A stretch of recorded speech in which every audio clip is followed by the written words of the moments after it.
So there's been very sad and shocking news from Northern Ireland, and that is the murder of a young journalist, Lyra McKee, um, in London, Derry during rioting yesterday. When I heard about this, when I saw journalists murdered in Northern Ireland, I thought it was like some sort of inquiry about something that happened during the Troubles.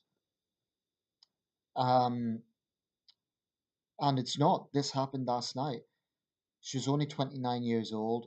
She's been described as an up and coming journalist. Tributes have poured in, even from Bill Clinton. So this is obviously spread abroad as well. It's shocking. I think she is the first journalist to be murdered anywhere in the British Isles, in fact, for years. And the police are calling it a terrorist incident. They're saying that in most likelihood it was the so-called new IRA that was responsible. Um, Horrendous.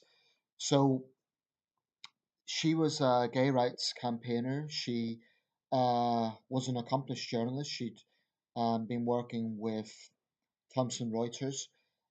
She was the author of a book, Angels with Blue Faces, which was about the Troubles and the murder of Reverend Robert Bradford, who was the MP for South Belfast and had been investigating the disappearance of young men during the Troubles for her second book. Um, and she worked freelance, but it was said that she had a promising career ahead of her. Her partner obviously made an emotional statement to her, and from the interviews that were given, it was very clear that Derry is in shock. Um, I mean, being from Northern Ireland, this is. I remember feeling the same way when those two police officers were killed about 10 years ago, 8 years ago.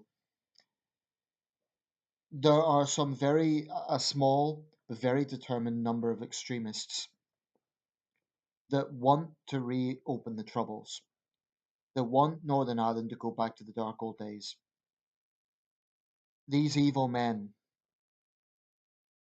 are absolutely despicable. I mean, and it goes without saying, all sides condemn this. Sinn Féin, the DUP, um, the communities come together. But when I see teenagers rioting in Northern Ireland, and whether it be Belfast, whether it be Derry, and many of them weren't even born when the Good Friday Agreement was signed. I just find it very depressing that those same old mentalities are there. And this has nothing to do with civil rights or even for a United Ireland. This is just criminal behaviour. This is just mindless hooliganism. And there are people out there in influential positions who are instigating this. They know who they are. I mean, what sort of degenerate agenda does the new IRA have when they're murdering defenseless young journalists? She's only 29 years old. She wasn't a soldier. She wasn't a police officer, which would be bad enough because the police services of Northern Ireland are, they're a neutral organization. But these were evil men that done this, or maybe an individual, but he'll be backed by others. These are evil, degenerate killers. They're not freedom fighters. They're not revolutionaries. They're just evil killers, evil terrorist thugs who deserve to spend the rest of their miserable days in jail. As terms of the Good Friday Agreement, a lot of convicted terrorists were freed, and that caused a lot of anger and a lot of, it was very difficult for victims of terrorist atrocities. But the troubles are over, so I think there needs to be a very hardline message sent out. When these people are apprehended, they should be given very, very long sentences. Both the British and Irish governments need to be really working on this, as I'm sure they are, but it's also about changing mentalities. And those people who are going out rioting every week, or they find some excuse to riot, whether it be to commemorate the Easter Rising, whether it be to commemorate the Battle of the Boyne, and you get them on both sides. They just need to drag themselves into the modern world. I just find it, I'm from Northern Ireland. In some ways, I'm proud of the province. I'm certainly proud of all the things Belfast has accomplished, but I definitely do not miss this petty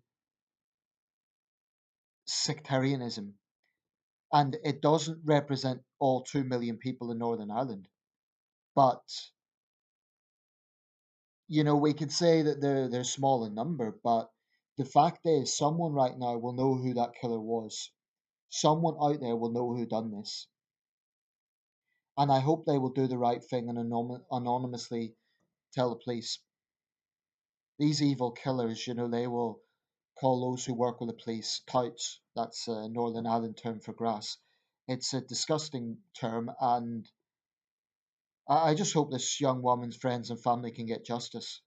She was a journalist doing her job, and I often say that frontline journalists take real risks, and we always think of them in countries like Iraq, Colombia, the Philippines, countries that are well known for danger, countries that are have active ongoing armed conflicts. But this was in the British Isles. It's just horrendous. And I really hope that this is kind of like a turning point, a bit like the Oma bombing caused so much disgust that it did lead to significant peace. Not total peace, but significant peace. I hope this will be a turning point and people, wider society will just reject this rioting, this mindless sectarianism, this rubbish. And the sectarianism is on both sides, albeit far less than the peak of the Troubles, but it's still there.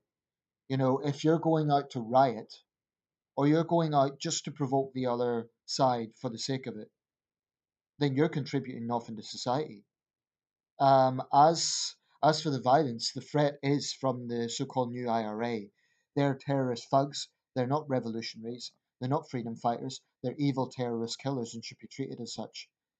Um, So both sides, Sinn Féin needs to get 100% behind the police service of Northern Ireland and getting to the bottom of this and finding out who killed this young woman. It's absolutely disgraceful.